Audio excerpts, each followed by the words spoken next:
Yes, smile. This deck is broken.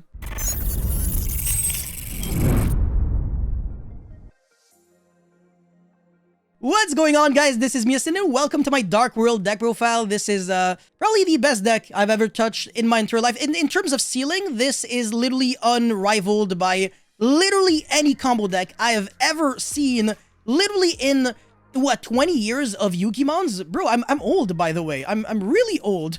I started playing this game before some of y'all even were, you know, created in this universe. It's actually crazy. But yes, this has such a high ceiling that you can make up to 10 interruptions, on top of hand looping your opponent for 5 motherfreaking cards, and going second, this deck is still broken because you're destroying cards in the process.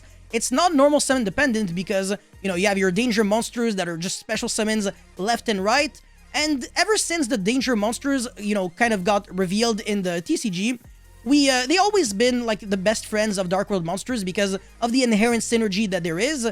But now that we got even better Dark World monsters, this is probably destined for, like, unfairness. And this might also be something that hints us that Danger Tsuchinoko and Jackalope might get unlimited, maybe go to 2 or go to 3 to sell this product even more. So it is a very good investment to make, either understanding this deck right now or getting the cards that you can actually get your hands on right now so that you won't have to spend $10 billion when the structure deck comes out. So before this video starts, make sure you like this video and subscribe to my channel if you haven't already. If this video can get to 1,000 likes, I will be making a live stream on this deck, and now let's jump right into it. Alright, so I'm playing a 45 card deck because this is a super combo heavy deck. I'm not playing a single hand shop, I'm just trying to combo and that's it, that's all. It's not a mid-range deck, even though it could theoretically be played as a semi-mid-range deck if you're trying to play like the quick play spell card to control. But I don't really recommend it because you really are trying to play as many danger monsters and Dark World monsters as you possibly can without realistically making it clog with like a lot of redundant cards that might not be the best. So you're not trying to play like Ogopogo and Dogman because it's dog shit. That's a good one, Yaksign. But yeah, we're playing the good danger monsters, obviously. We're playing 1 rainbow, which might actually be incorrect. Maybe 3 rainbow might be a little better. So please don't be too harsh on me. This is like my first day of even trying out the deck, and I was able to make 10 interruptions with Handloop 5. So I'm on 1 rainbow, but I'm definitely open to bumping this card up to 3 because it really is fantastic. With 3 Grapha, I love the card, and it's needed for the quickly spell card, so that's the reason why Grapha is just overall a very good card. But both Rainbow and Grapha are amazing. 1 Bigfoot, 1 Thunderbird, 1 Foxy Toon with 2 Xiamin, and 1 Deer Note, so it's a very powerful engine that makes the Chaos Ruler to Excavate 5 get a Dark because, you know, you don't really play any lights outside of Fairy Tail Snow and the Foxy Toon. And of course, we can make the Zombie Vampire, which mails even more cards, and can get the quickly spell in your grave to pop off even more. So now we're, of course, also playing 3 Nessie, 1 Destrudo, I love this card, man. I always love Destrudo. I think people should play it in Danger Dark World overall. For some reason, some of my friends don't really... They didn't even have the Destrudo in their deck list, and I was like, bro, what are you doing, man? Card is amazing. You can make Baroness, you can make Shooting Riser Dragon, and if you're crafty with the levels, you can make some weird stuff that I feel like the deck shouldn't really be doing. But it's a great card to mail, and it's another target for Foolish Burial. Now, 3 Silva discard when it's discarded by your opponent's card effect. Not only do you revive back, just like you would if it was by your own card effect, but also your opponent has to lose exactly 2 cards from the hand and put them back in the bottom of the deck, which is ridiculous insanity. And again, I just want to remind you guys that for the Dark World monsters, not a single Dark World monster is once per turn. Not a single one. Literally not a single effect. The only one that is once per turn is the Fusion, but that's because it's a modern card. But even the Rainbow, which is a modern card, still isn't once per turn. So, very, very disgusting that you can make your opponent lose 4 cards with the Silva turn 1, and then the 5th card, you make him lose it with the Grapha. So, yeah, very easy to hand loop your opponent for 5 cards, using 2 Silvas and 1 Grapha. Anyways, 1 Shadow Beast, you know, just good card overall. You can discard. It's kind of like a 4th Brow. The Fairy Tail Snow for slightly obvious reasons. Danger Mothman with Danger Chupacabra, Danger Tsuchinoko, and Danger Jackalope.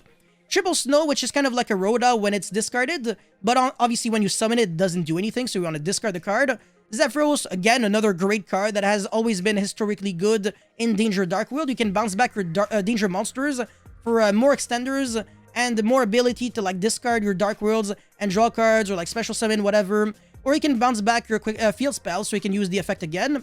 And then Triple Brow, obviously, Double Xiamen, which I recovered, and Triple Guru, So when it's discarded by a card effect, just your own whatever, you can special summon it. Well, you have to special summon it to your opponent's field, and then it makes it so that the opponent, which is technically you, have to discard a card, but it's by the opponent's card effect. So you discard your Guru and then you give it to your opponent. You make yourself discard the Silva, and then you make your opponent lose 2 cards. So that's how you do the hand loop combo.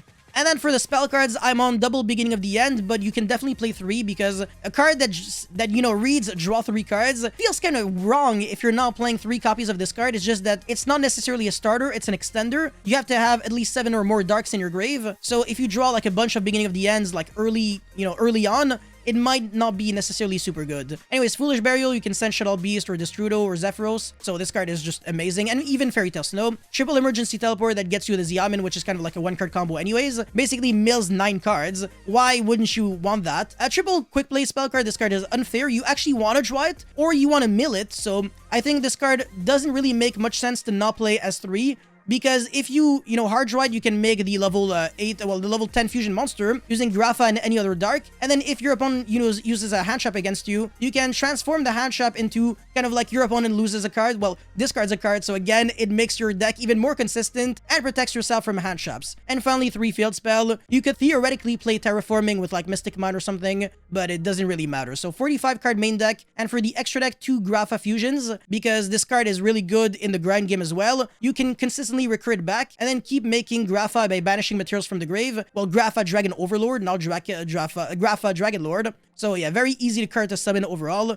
1 Baron, 1 Chaos Ruler, 1 Shooting Riser, because you can make it with Destrudo using basically anything, and then mail for like Fairy Tail Snow, whatever. But it rarely comes up, honestly. 1 Zombie Vampire, 1 Harbinger, very easy to make because you have a lot of level 8 monsters. Grapha, Thunderbird, Bigfoot, Rainbow, and Chaos Ruler. And then Dweller, obviously, Dugaris, great card, it's so amazing. Double Skull Deed, Access Code, Appaloosa, Unicorn, and Masquerena. And that's it for the extra deck, so 15 cards. And for the idea section, the majority of these cards are cards that I somewhat consider trying to make a build around them, but at the same time, it's not really worth it. So I don't know why Omega is there, but Dragster is there because I have the Don Dragster, the Destrudo, which can, again, target like level 3, 2, 5, whatever monster, and that makes it so that the sum of Destrudo's level and the monster that you targeted is always 7. Shooting Riser and Dragster are always super easy to make, and this is a spell or trap negate, so if you want to play this card over Shooting Riser, go for it. I think it makes a lot of sense. And the Needle Fiber with like Formula Synchron and other stuff, it really made sense at first, but then I just realized that it also didn't make a lot of sense because I really want to make the Zombie Vampire so I can mill even more cards and pop off. But the Needle Fiber route, you have to, instead of reviving back the level 8 Foxy Tune with the Deer Notes effect, you have to revive back the Xiamen. So you kind of have to sacrifice a play in order to have another play. And there's no Despot 1, and even if there was, I don't think it would have been like that worth it because you're gonna have to add more bricks into your deck. The deck is already very consistent and powerful as it is. Anyways, finally, Monster Reborn and another beginning of the end, but also more rainbows if you want to. So that's pretty much it for this deck profile. Let me know your thoughts about Dark World Tier 0 probably in the comment section below. As always, don't forget to like this video and subscribe, and I'll see you guys very soon. Peace.